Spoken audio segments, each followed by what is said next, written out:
So it's all to play for still. I think so. Do you want to bet against us?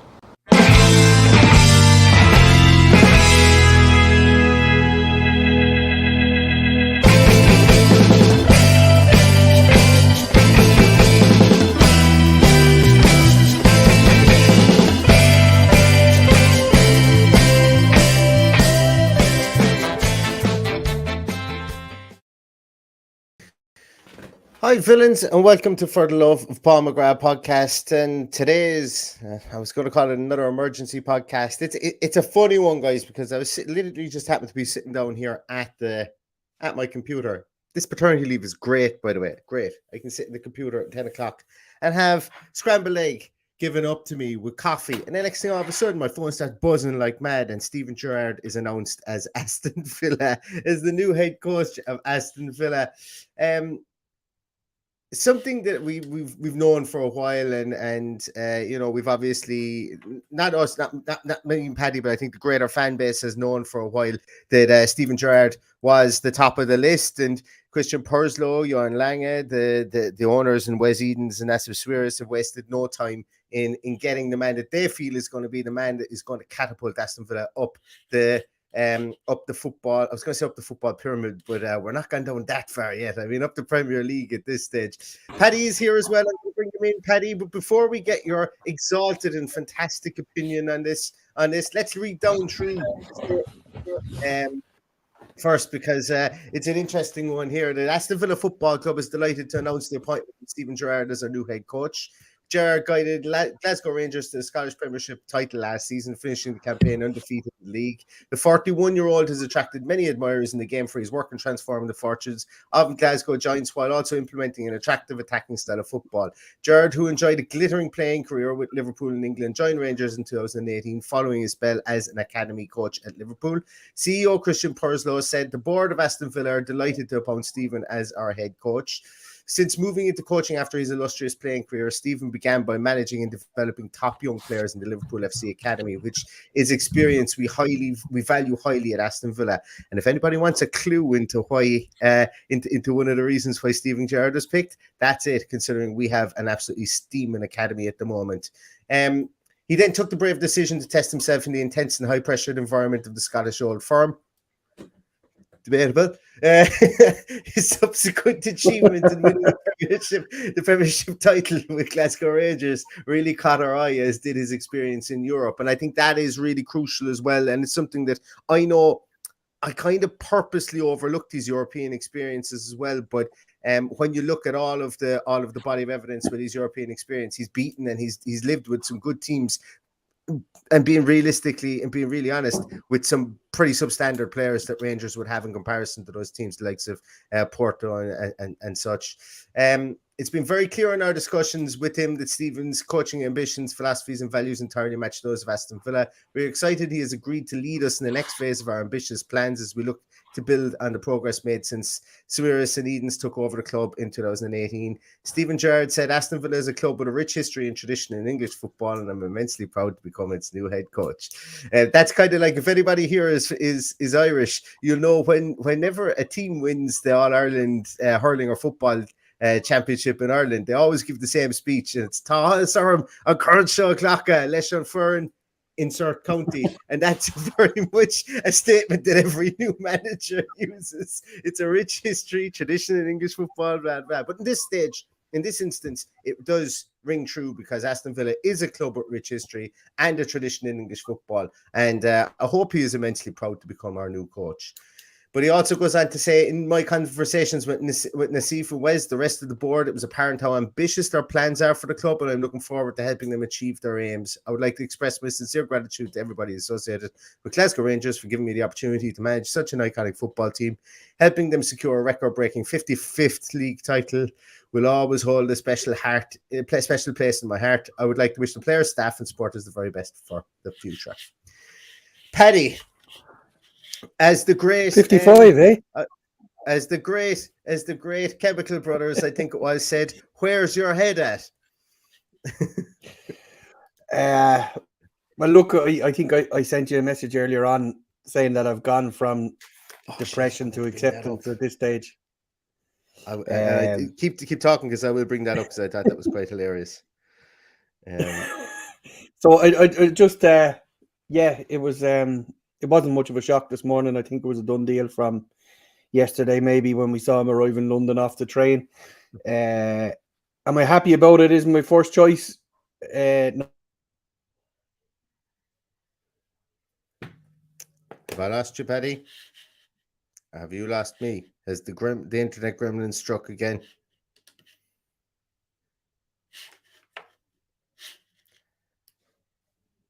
I'm just going to remove Paddy there. I'm not sure if people can see him or hear him. I didn't even brush my hair. I tell you, this is the kind of crack that's going on this morning. Just gonna take a quick look at some of the comments there while we're waiting for Paddy. I think Paddy's frozen there at the minute.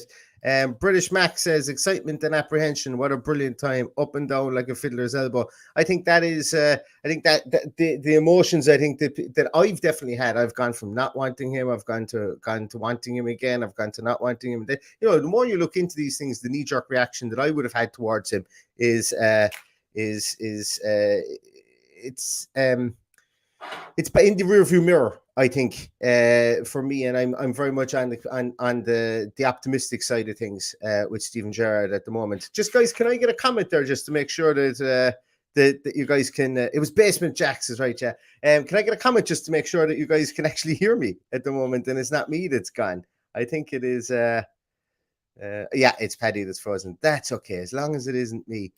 Macadamia says, "Wow, got to get behind him. Hope for the best." Absolutely, and there's no reason not to get behind him. I think now that we know what's happening, I would like to know if he is what his backroom staff is, and I'm sure that will come out over the next few hours or so. But that's going to be really, really important, I think, for me. Homebird Digital says, "Not my choice, but welcome, Stephen. # up the villa." Absolutely, and I think that's okay. I think it's okay for. I don't think whoever the manager was going to come in would have been a unanimous decision.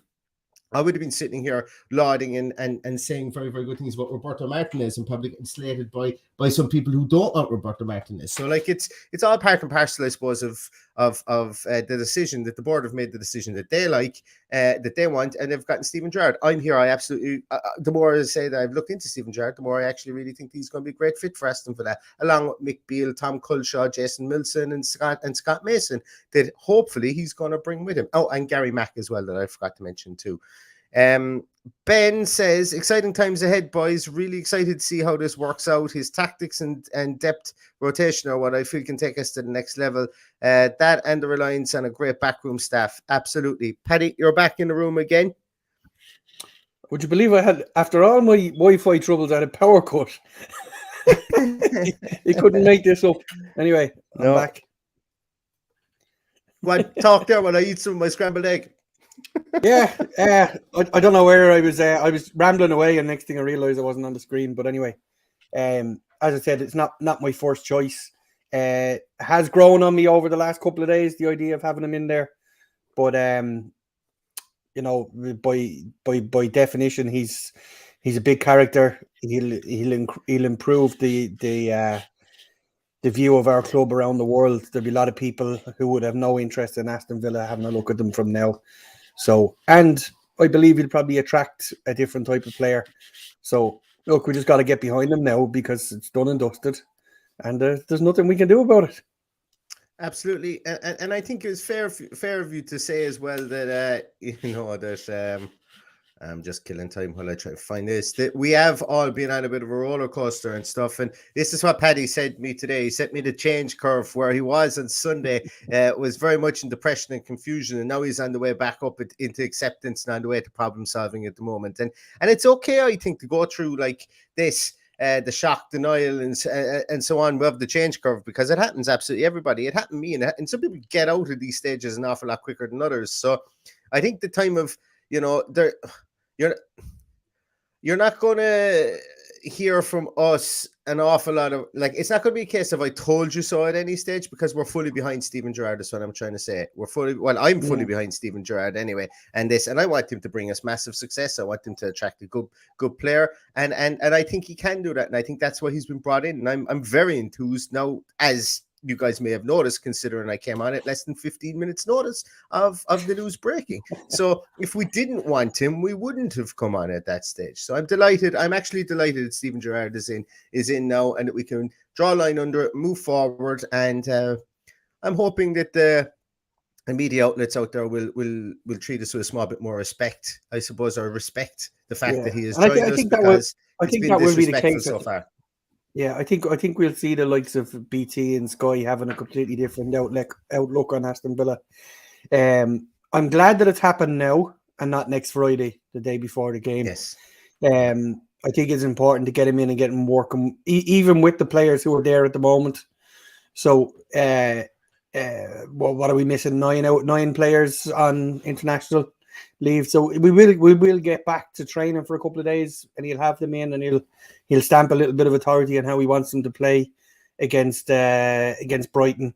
Not expecting any wholesale changes. I think he'll be given this 6 weeks to see what he's working with, and then look into January to see who he wants to get rid of and who he wants to bring in. But yeah, as I said, not my first choice, but that's perfectly within my rights to say that. And he's Aston Villa manager, so of course we'll get behind him and we'll give him as much support as we possibly can. It's up to him now to turn it around. Absolutely. He says true face full of scrambled egg. Absolutely, and I think that's fair to do. Look, we wanted a big name manager. We got a big name. Who is the manager? So you know, we didn't get experience. We got a big name, all right, but we didn't get the experience that we'd hoped for. We didn't get experience. You're right, yeah. But I joked a little bit there when you were talking about Rangers. He did do a very good job at Rangers. The Celtic fan in me is quite happy that he's walking away from that job, but he did have a lot of negativity up there as well around his initial European, like drawn with minnows throughout Europe in qualification. So it wasn't all a bed of roses, but he did stop the rot. He stopped Celtic winning 10 in a row. A lot of that may have been down to Celtic's demise as opposed to Rangers being good. But look, I think we've got to put all that behind us now at this stage and see what his plans are and what he's going to do with us going forward. And like we have to be an attractive proposition for any manager coming from anywhere, because everything is in place. Regardless of what happens with the players he has in his first team, he's got a tremendous backroom team there, underage setup there. So he's a lot more to work with than the likes of Dean Smith had when he came in first. Yeah, absolutely. And I think, look, as I say, I'll be glued to the phone for the next couple of hours to see if the backroom staff are coming in or if there's any inclinations, waiting for stuff on the Great Villa Report to pop up any information there, to see if any of the accredited guys are going to mention anything there as well, because his backroom team is very pivotal to this. It really is pivotal to this. I did, while I was ranting there, I did spot that someone in the comments said that Sky there we go. Okay. Perfect. Yeah, Gary Mack is a link in the chain. All right, it's more Mick Beale and Tom Culshaw that I'm looking for, and Scott Mason as well. Scott Mason is quite an intriguing character. I actually went down the Rangers website and there's lots of interviews with him there, and he does an interview about what he does around the place, and I find his job pretty intriguing as well. And I know we have one of those guys here already. I think his name is Frederick Leet, brought in under Johan Lange, but he's an interesting guy, Scott Mason, as well. And I know that a lot of people, both himself and Jordan Milsom, when you look into it, they're very highly sought after. And I think Man City were actually trying to get them this season as well. So if we could actually bring them in as well, that would be quite good too. Some other comments that are there, Paddy. Thanks for all the content recently, guys. Perfect listening while playing at FM22. I actually downloaded it myself last night, and I can neither confirm nor deny if I was playing it until 3:30 this morning. I can neither. Where are you going to get the time for that? Well, you're going to need one arm. You only need one arm to move the mouse. That's all you need. So it's it was absolutely fine. British Mick says he will get a knee-jerk reaction. It's after the honeymoon period where we will see his actual ability. But one thing is for sure, he has a great team to work with here, and we have some absolute ballers. I think we do, and I think that gets lost in the argument as well. That we've some very good. We've got some players that would be sold for 50 million in the morning. So like we've got a lot of players that would be sold for 50 million in the morning. So like it's not all doom and gloom, and there isn't a whole rebuild here. There's tweaks I think that need to be made, and we said before that we thought that Dean Smith could fix a lot of the issues with some tweaks as well. We just didn't know what those tweaks were. So hopefully Steven Gerrard knows what those tweaks are, and we'll get to the bottom of it soon. James Wheelhan. Got to get behind him now. Initially, completely against it, but more I'm reading about him and his backroom team, the more excited I am. Ballsy from him as he wants Liverpool, so he has to be a success. I'm gonna talk a small bit about this as well, not the success piece, but something that you just mentioned there. And I think a lot of Aston Villa fans initially were against it. I was against it. I have a text message on my phone that I wrote on Saturday night to a Liverpool sporting mate of mine, where I basically said the narrative of the podcast could change very quickly, regarding Steven Gerrard. Then I went and I thought to myself, I'm not that kind of guy, so I wouldn't be like, I would have to force myself to be consistently negative, even if I didn't believe it or not. And that's not the kind of shit that we want to put out in the podcast. And I went, you know what, let's look into it. Let's look for context. But what I actually realized why I was so kind of taken aback and surprised by Steven Gerrard, it turns out that it wasn't even anything to do with his managerial experience or anything. The reason that I actually found that I really didn't take to him immediately was because he basically just used to beat the living shit out of us as a player for years and years and years and years and years and years.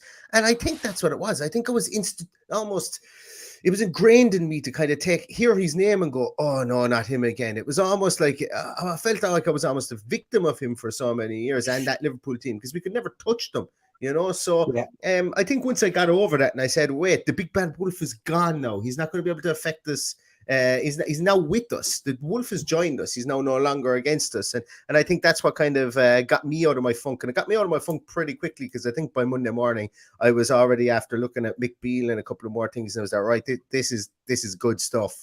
These guys are people who can row in behind, because they're progressive, they're youthful, they've got new ideas, they're embracing all different types of ideologies, technologies, and they've learned under some really good people. Like Mick Beale has come up through Chelsea, Liverpool, went out to Sao Paulo for a while as well. And I do have somebody coming on the podcast maybe tonight, possibly tomorrow morning. We will air it. It would most likely only be an audio podcast as well. So for anybody who's watching us on YouTube that isn't following us on Spotify, Apple Podcasts or anything, please give us a follow on there as well, because there will be one or two podcasts that will be audio only coming out. And I'm hoping to do a good body of work into the backroom with Steven Gerrard's backroom team, should I say. I've got people tentatively booked. Hopefully they do come on, because it would be really, really good to get a nice body of work in that as well, because that's what really makes me want that. I like looking into that kind of stuff. So looking forward to seeing what his backroom staff is. Looking forward to see if anybody's going to be retained, like big cuts,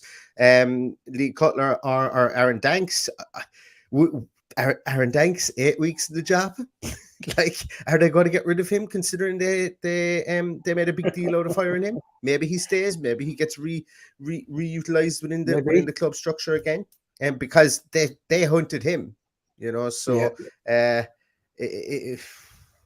where does he go? And Austin McPhee is not much. I think he's only about 10 weeks, is he?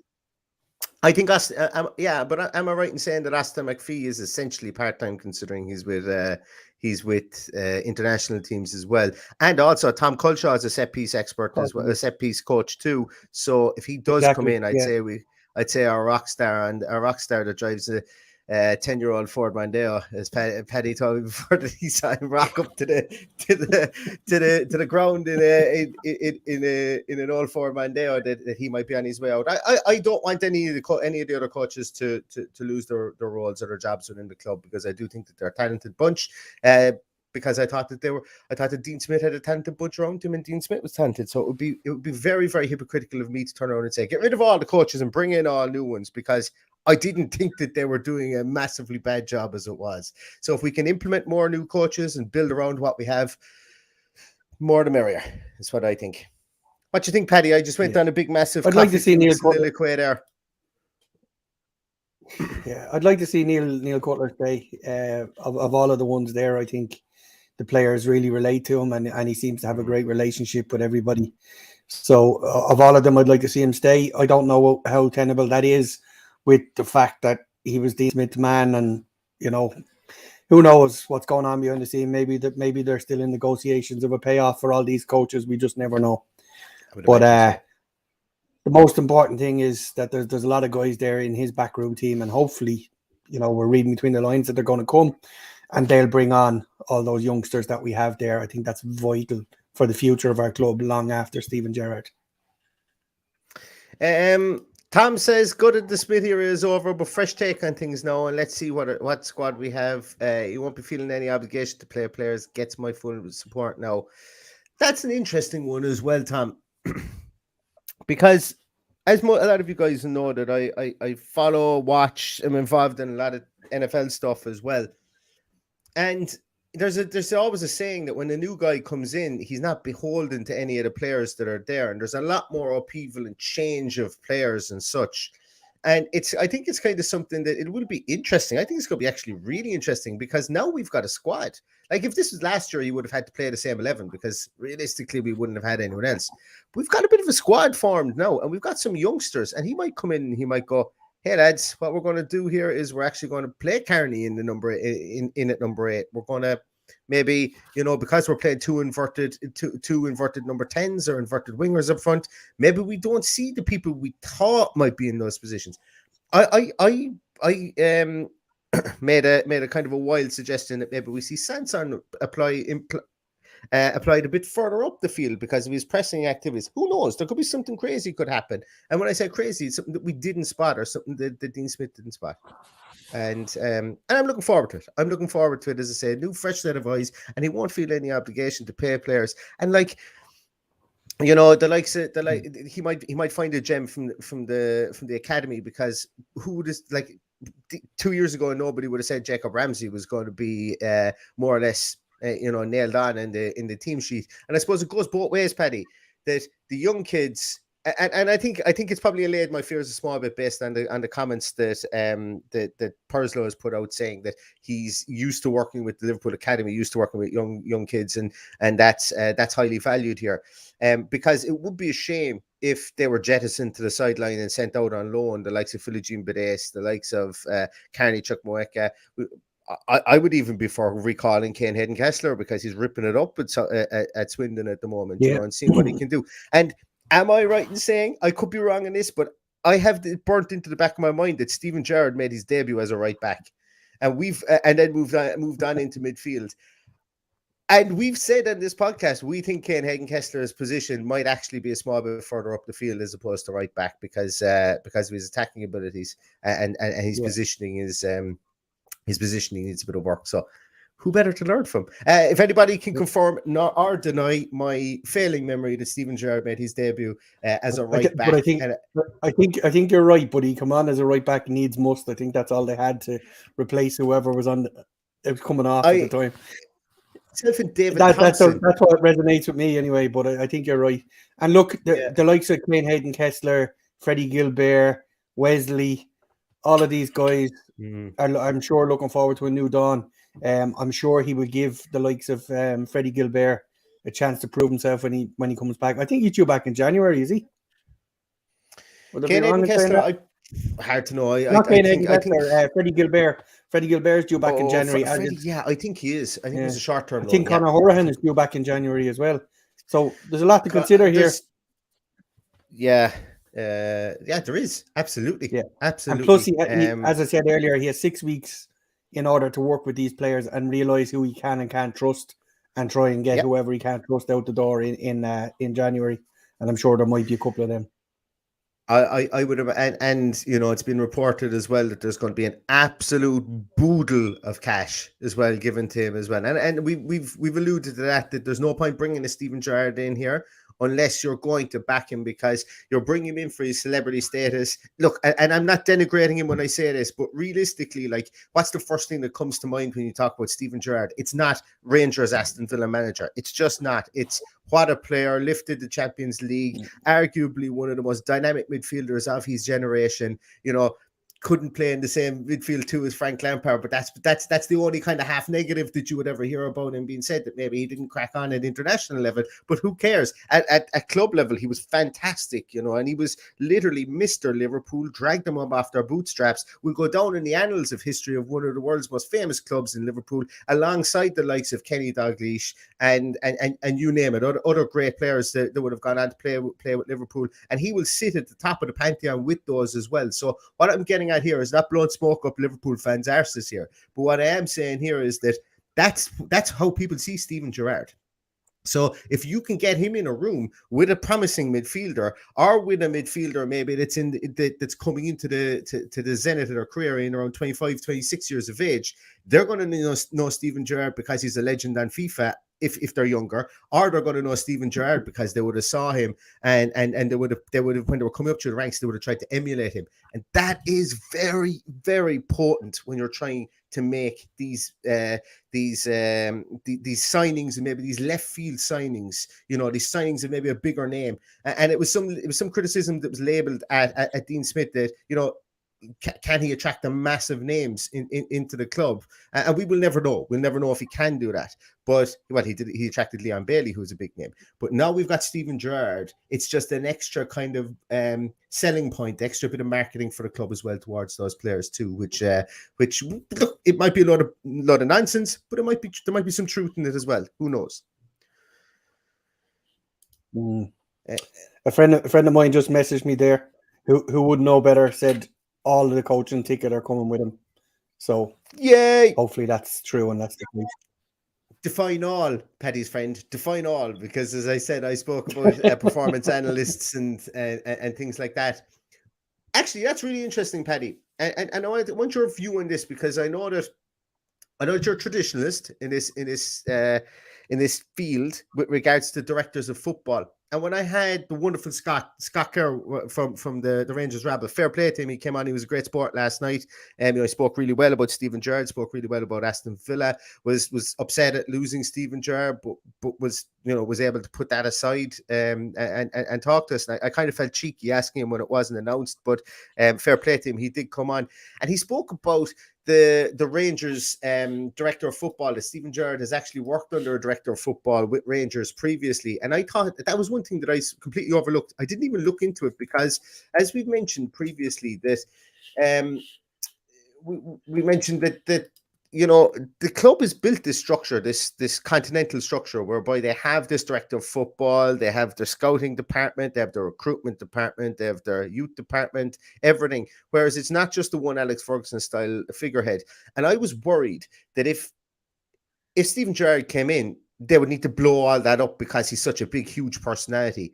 But maybe once again, I got caught up in my own kind of fallacies about Steven Gerrard as well, that he is an ultimate, like, he must be the ultimate team player, because he's a great captain and leader, and he understands team dynamics. So when he comes into this, I was worried that maybe he hadn't worked with a director of football before, but he has, and he worked with one at Rangers, and that director of football was, by all accounts, according to Scott last night, it was a bit of a penny pincher. He'd come from Southampton, he'd come from Watford. His remit was basically, don't bankrupt us again. Essentially was his remit, but get us a small bit of success. So it's interesting in that. But Paddy, my question to you after that very lengthy introduction is, do you think that has any bearing on it? The fact that he's worked with Ross Wilson before, and that Ross Wilson was an experienced director of football and somebody that wouldn't roll over to Steven Gerrard. Do you think that will have any bearing on the fact that, on his appointment, based on we need somebody who can work under the sporting director / director of football, because that ain't going to change anytime soon? I'm pretty sure whatever negotiations went on yesterday involved Johan Lange, and he would have been in the room, because these guys would have to bounce off each other and sing from the same hymn sheet. I would imagine a lot of the discussions were towards what kind of player Steven Gerrard would be looking at, and what is preferred, which we all know is probably 4-4-3-3. So that's where at the moment he can put out a team no problem with that formation and probably do a really good job, but he will need to bring players in. I don't like the difference between playing with and without a Johan Lange figure in there. I think it's hard for the manager, but as you say, that's the old school in me. That's what I'm used to. Not that I'm completely against change. You know, we've spoken about all these guys that are coming in with him. That all wouldn't have been around when I was playing football. So this is all new to me. All of these tacticians and statisticians and, you know, sports scientists and everything else that comes into it. The football game is changing. You have to change with it. But I'm pretty sure Johan Lang and him have had a conversation yesterday, and the two of them would have been perfectly happy moving forward. Paddy, is it okay that the Aston Villa manager is younger than you? He's only 4 years older than me. Like, I don't know where I sit with that. That's fucking scary territory. Like, for me, I don't know whether you came to terms with it earlier. Well, because if my first case had come in of go on. I've lost you again, have I? I don't know. I don't know. Can you hear me? I think maybe you have. I think there's a bit of a delay there. Yeah. I think I'm still here. I'm just going to give Paddy a bit of a timeout there, make sure that his internet might be able to catch up. Yeah, because I was looking at the reason I asked it is I'm looking at pictures of Steven Gerrard, and he doesn't look any older than he was, 10 years ago. And geez, if you were to see pictures of me, especially this morning, 10 years ago. Different sight, I can tell you that much. For sure. So, and we know what the Villa job did to the likes of Paul Lambert and to Steve Bruce. They aged almost overnight when they took the job. So we'll see if any grey hairs creep out underneath the barnet, the immaculately manicured barnet of Steven Gerrard. We'll see if that does happen in the future. But you're back again, Paddy. You're back again. Let's have a look at some of the comments there. Yeah. So see, you're slagging my age again. I hear. I was just pointing out fact that the Aston Villa manager is younger than you, and he's only 4 years older than me. So, like, what have I done with my footballing career? Now I feel like, and it's all passed me by. And my realization is that, listen, if maybe Steven Gerrard had become manager of Aston Villa before this, maybe I could have turned things around and done something with my career. But alas, I am now officially retiring from football, and I'm going to take up golf. So we will have no more further comments on that at the moment. Holtender 2012 says, I'm not convinced by this appointment. He didn't set the world alight in a 2-horse race. 1 trophy in 3.5 years, if I'm not mistaken. Hopefully I'm wrong, and up the Villa. And it's okay to have that opinion. It's okay to have to be worried about it. I suppose I did think about this, and I know, Paddy, you probably have your own opinion on this as well. I think the one trophy in 3 years at Rangers, I think there was other things at play. I think getting into Europe above anything else and breaking the 10 in a row was I would say if literally they wrote that down in the back of a fag box and handed it to him and said, that's what we want. Break the 10 in a row. Do not let them get to 10 in a row. Whatever you do, we don't care if you lose. If you go 10-0 to Inverurie Locomotives in the first round of both cups, just do not let them get to 10 in a row. Get us back into Europe. Increase our coefficient, and because Europe was the big thing for them, they needed money. Rangers needed the money from Europe, because winning the league and winning the cups, they just needed to qualify. Get themselves into Europe, qualify, stop 10 in a row. That was his remit. I know we only won one trophy. I only won one trophy, but that's the one trophy they needed to win.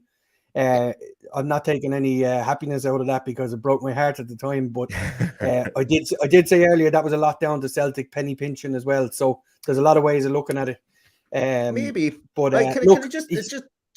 just on that, when you say it's the Celtic penny pinching, I'm just going to play a devil's advocate in that. When he finished with over 100 points, I think, he conceded 13 goals in the league.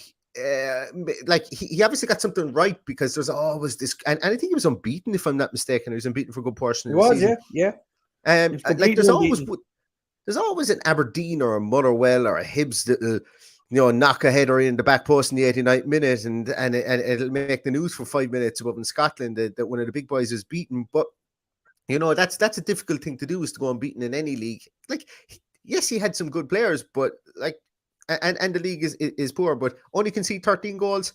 There's something in it, is what I'm saying. There's something in his philosophy that obviously leads to good performances and to structure. And yes, it's not at the highest level, but all would be told in the next couple of weeks when we see it in the field for Aston Villa, and whether it was smoke and mirrors above in Scotland or whether it's going to be the real deal down in England. But I'm absolutely enthused about it, and I can't wait for it. And in fairness, Neil, I think it would be unfair of us to be judging it in the next few weeks too. I think we've got to give this 3 or 4 months to see where we're at. So I think if we look at this around Easter and then make a judgment of how far he's come, and then our next judgment point is probably this stage next year when we've had 10 games in next season. So I think the pressure is off us now to be taking lumps out of the players. I think this is a whole new learning process. I think it's time just to get behind them and support them. I'll have to get used to not calling them Slippy anymore, but that won't be easy, but I will get there. You'll get there, is right. Yeah, and by the way, we will be banning people from our podcast if you call him Stevie G. I don't know why, but it makes my skin crawl. I've caught myself a couple of times calling it to him, and I've gone and flagellated myself and said 10 rosaries after it, because it's just not something that I want associated with me calling him Stevie G. He's Steven Gerrard. I don't know why it annoys me so much. I've no idea. But if anybody out there has any clinical psychology backgrounds and wants to maybe coax me out of this one, send me a DM. We can do it over the phone or something like that, because I'm willing to change. Couple of more comments before we go, Paddy, and we'll leave it at that. We'll leave it at that there. So George Procopa says, I'm praying Cutler stays. Dank's experience with England may help. McPhee's interesting, but maybe he'll move on. I'd happily keep all three. That's going to be interesting to see. Would do too many cooks spoil the broth, or is it a case of more the merrier? Can you integrate the two coaching staffs if that is the case? Danks is the one for me that we just haven't seen anything, and he came in with rapid amount of fanfare. And the guys, I had somebody on to actually come and talk about him. Our Pats just we could never find time to do it, and they would have known in-depth stuff about him. It just never so happened. But if he stays on, maybe we might get that person back on again to chat about him, because he's a really interesting character too. This is an interesting one from Soupy Mark. It's interesting because now we know the details of the contract that we can actually put 2 and 2 together. But he says, I'm a little concerned that his contract runs out at the same time as Klopp's. Feels like he's hedging his bets. Not that I think Klopp will be leaving then, but he has my support tentatively. Can I just address that one? Yeah, you can. Yeah. I think there's a little bit of a coincidence in this. They were never going to give him more than 2 full years. So 2.5 years is probably about the average that he would be offered. So I'm not reading too much into the fact that it is the end of Klopp's contract, because that's just the way it is. If Klopp is doing well and Klopp is happy, he won't be going anywhere either. So it's not a given that, I know it feels like it's a stepping stone to Liverpool and all of these things are falling into line, but it's not a given. Just like it wasn't a given when we spoiled his birthday party back in 2015 when he thought he was going to beat us in the FA Cup semi-final. So it's not a given. Klopp could go before then. So we just never know. Yeah, absolutely. Narita says, I wonder what he's taking Budia getting crap in 70 minutes and things like that would be. Really think the squad needs a bit of tough love. Here we go. Absolutely. I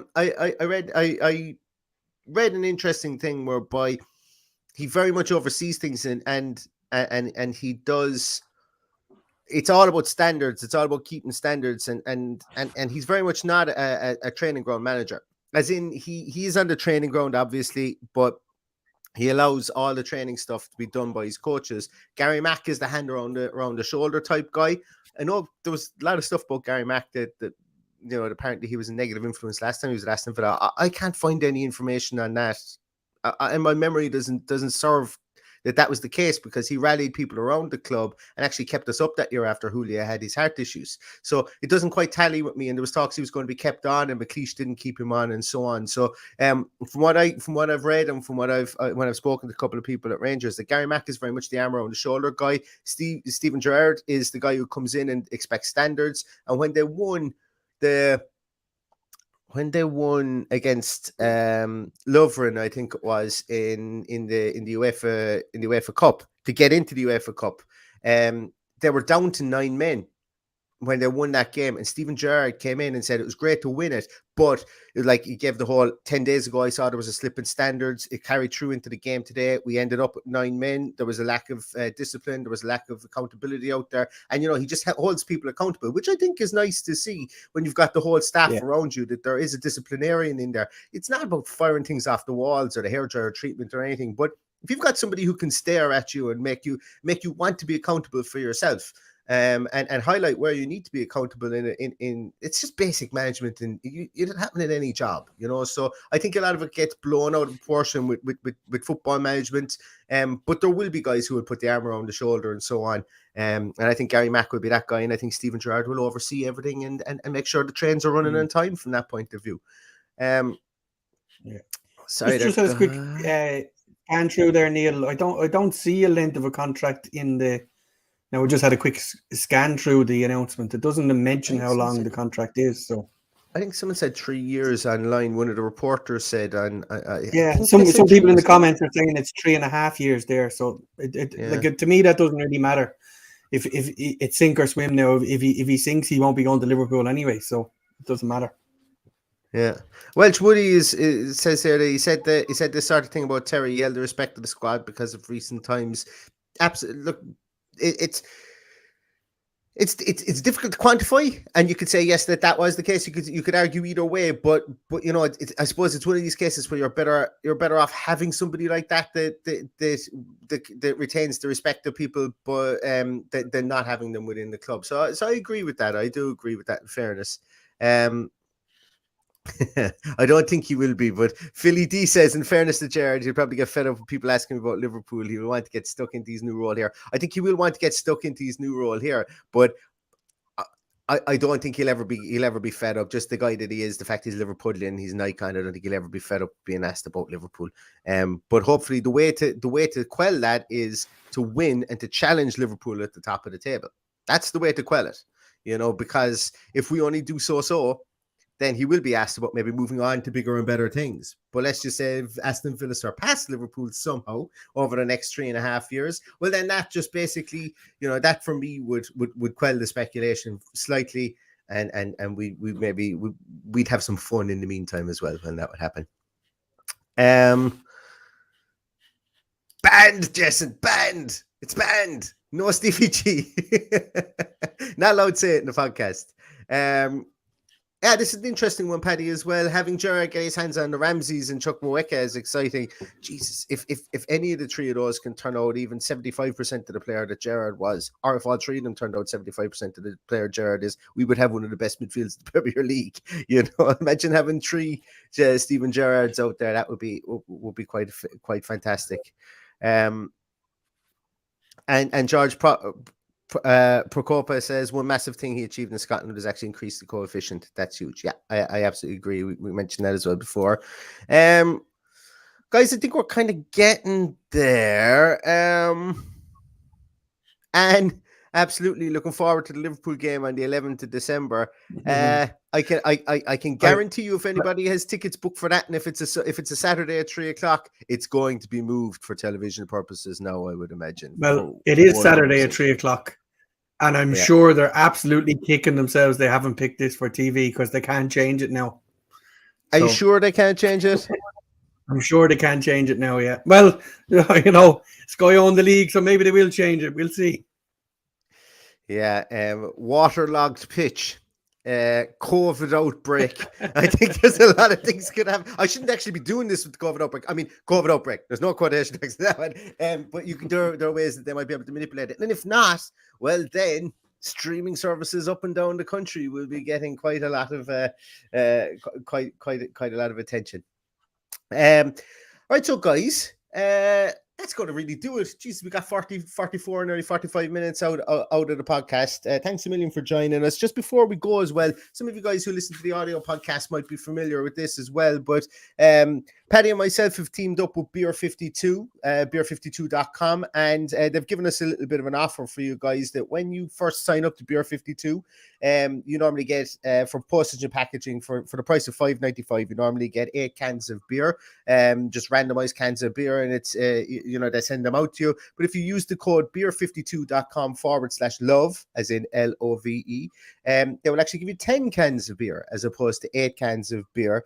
By signing up as well each month, you become a member, and each month you're sent a case of beer, whether it be themed beer from Czech Republic or wherever. You can select what types of beer you want, whether it be dark beers or light beers or mixed beers. So there's quite a lot that you can do on there as well. Subscriptions monthly come with magazines and with snacks as well, if that's something that you're interested in. And the subscriptions don't have a time limit, so you can cancel them and pause them at any time.